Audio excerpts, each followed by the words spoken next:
Oh, hi there. Hey, I'm sorry I'm late. I had a little trouble getting back in time. No, no worries, man. You're making time for me on, the day of your daughter's big thing. I feel like this is Yeah, the first scene in The Godfather, like you come to me on the day of my daughter. that's right. That's right. So really, tell me about yourself, man. How long have you been doing this HVAC stuff? Well, I started doing HVAC in 1998. Wow. Um, I was, of course, much younger than I am now.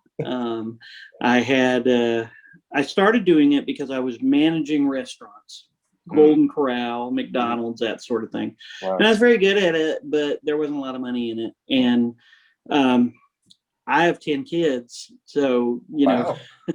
I have to be able to pay my bills and Yep. stuff like that. My father-in-law told me to get involved in heating and air conditioning or electrical or something like that. Yep. And he said a trade is something that's really good. You'll Absolutely. make Yep. more money. Mhm. So I did. I got in when I was in the Air Force. I Yep. got involved in HVAC, Mm, and I had the goal that I wanted to have my contractor's license yep. and own a business. Hmm. Um, I do have my contractor's license. I've got an electrical license. I've got a HVAC license. I Wow. don't own a business. Okay. I work for someone, but Yep. you know that's okay. Yep. I basically did it so I could protect myself and my Right. family. Yeah, of course. And I got into building science in 2014, 15, that range, Right. because we were putting in these high efficiency pieces of equipment Yeah. with great design duct systems, and it just wasn't cutting it. Right. Um, and so I talked to the lady who owns the company. I said, we need to get into insulation. That's all I knew. And I found out there was so much more. Mm, Um, we then shifted a little bit to home performance to make the difference up. It didn't really work in the way that we expected it to. And by chance, I saw something about HVAC 2.0 or HP 2.0 is what it was that's called. what it was called back then. Yeah. Yeah, and I was intrigued, and I thought to myself, if these guys will just let me in, I know I can do something. And I didn't have any idea Yeah. what was going to come of it, but you know, last year I started doing it on my own. Mm, I started experimenting with charging people, and for consults or giving them the option to do free. And I did that because I really wanted to take blame off of me. I thought that I was making good tickets, and I was to some degree, but not to the same degree and frequency that I am now. And so um, once I begged, I felt like I had to beg and to get them to let me in, because nobody would respond to me on Facebook because they didn't know anything about me. And finally, he opened up the offering, and I said, "Yeah," I said, "I want to do it. Tell me what I got to do." And yeah. so here I am. Man, that's an inspiring story, if nothing else. So you were talking about looking at your numbers, right, before HVAC 2.0. Did you Mhm. have a feeling that you could like the closing rates and the that you could improve upon, or did you compare your numbers with someone else and kind of feel like you could be doing better? Well, I saw guys like Nate putting Yeah. stuff up on Facebook, and he was talking about 70 to 80%, and mine was what I thought was super awesome. Yeah. It was like 54, 55. And in the HVAC world, that's pretty good. Oh, it My is. tickets were, around 10,000, 11. If we factored in and separated home performance, Yeah. they were a little higher. Right. Um, I guess I kind of, did it based off of him, Mm. but there were some things I just didn't understand, like the blower door. I knew how to run a blower door, but it never occurred to me that you could take that and use that as a measuring tool for a load calculation. Right. Right. And once I figured that out, wow, I began to understand some other things. And so they did increase. pretty dramatically, as a matter of fact. You know, I went from where we do a free call, it's still about 55%. But when we do last year, when I averaged all the paid consults the comfort consults, and my closing ratio was in the 70s last year. And the ticket price was $16,000. Wow.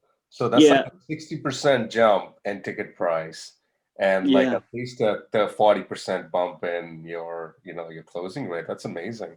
Yeah, and it's because I could think of all these things except for the blower door. That's the only thing I couldn't really understand about how to put it on a load calculation. But the rest of the stuff I could think of, and I was versed in it, and I could speak about it, but I didn't have anything to put it all together and make sense of it in one thing.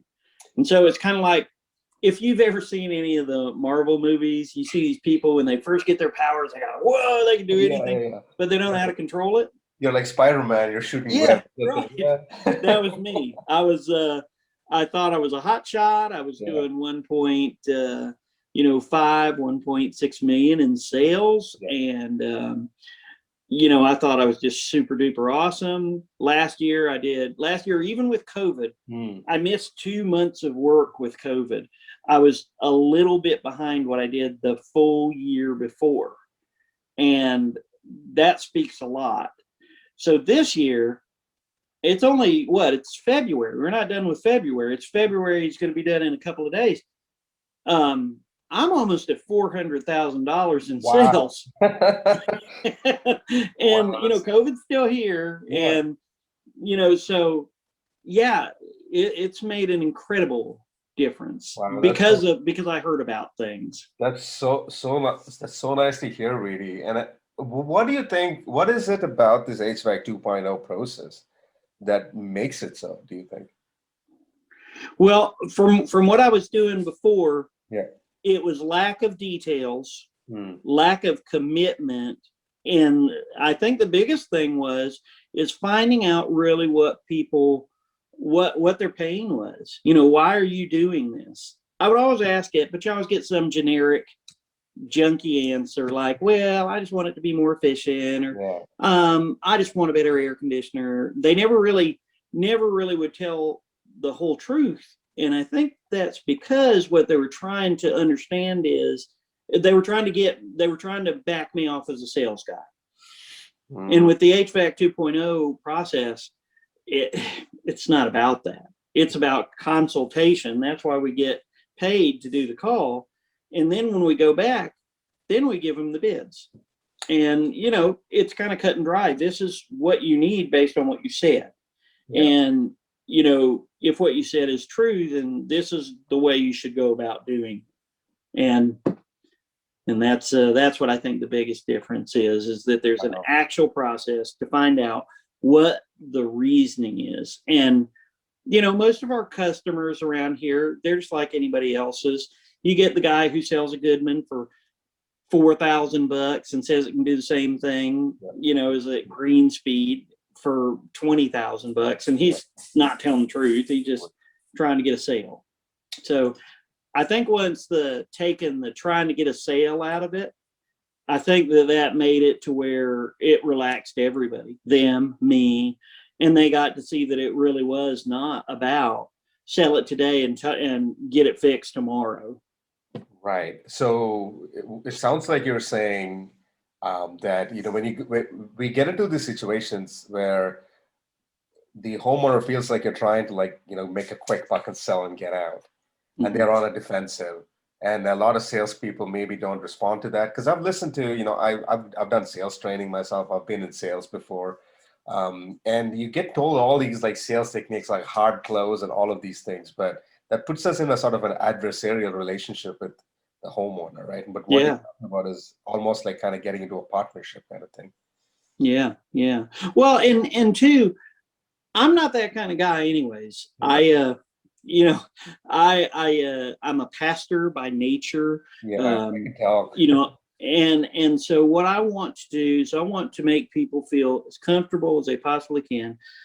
And I just want to tell them, the reality of the situation is that sometimes your budget can't quite meet what you want. Mm-hmm. And so you either are going to have to increase the budget or you're going to have to change what you want. Mm-hmm. And that's powerful. When you can do that, there's no need for taking the piece of paper and pushing it to them. Here you go, sign it.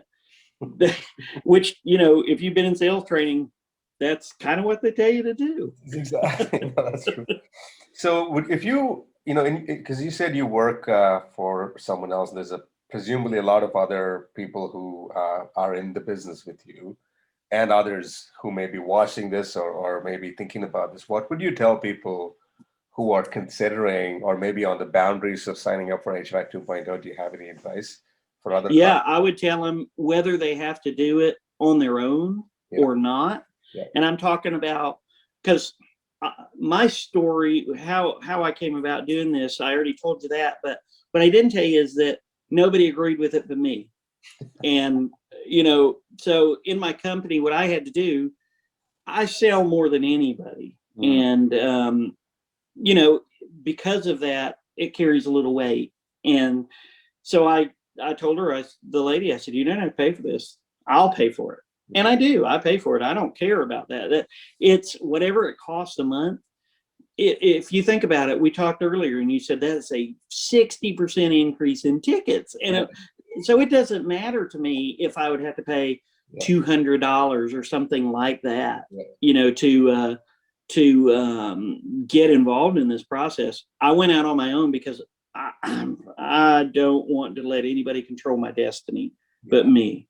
Yeah. And my advice is to work it in somehow, charge them money and tell the truth and make it happen. There was a fella that I gave advice, that same advice to, and he didn't take it. And, as a result, there's a guy that I work with. He didn't take the advice. And as a result, I'm right at 400,000 for the year. Well, he's just broke 150. So the proof is in the pudding, right? Right. And it's not that I'm better and great, because I'm not. I'm just a guy. But when you can definitively tell someone the problem with their home, at least, without, not definitively, maybe that's the wrong word, but when you can give someone a guideline about, hey, you really got some problems and you need to get a comprehensive planning process after the comfort consult, they're going to respect you a lot more, because you might tell them, don't do anything until you do this. Right. And, going back to what I said, I'm not that guy who would ever pressure anyone. And I know that there's people who are going to be working for other companies, but keep your head up and focus on it and do it and show them the numbers. That's what I would do, because I took 3 months worth of the numbers and showed it to them. And I said, can you argue with this if this works?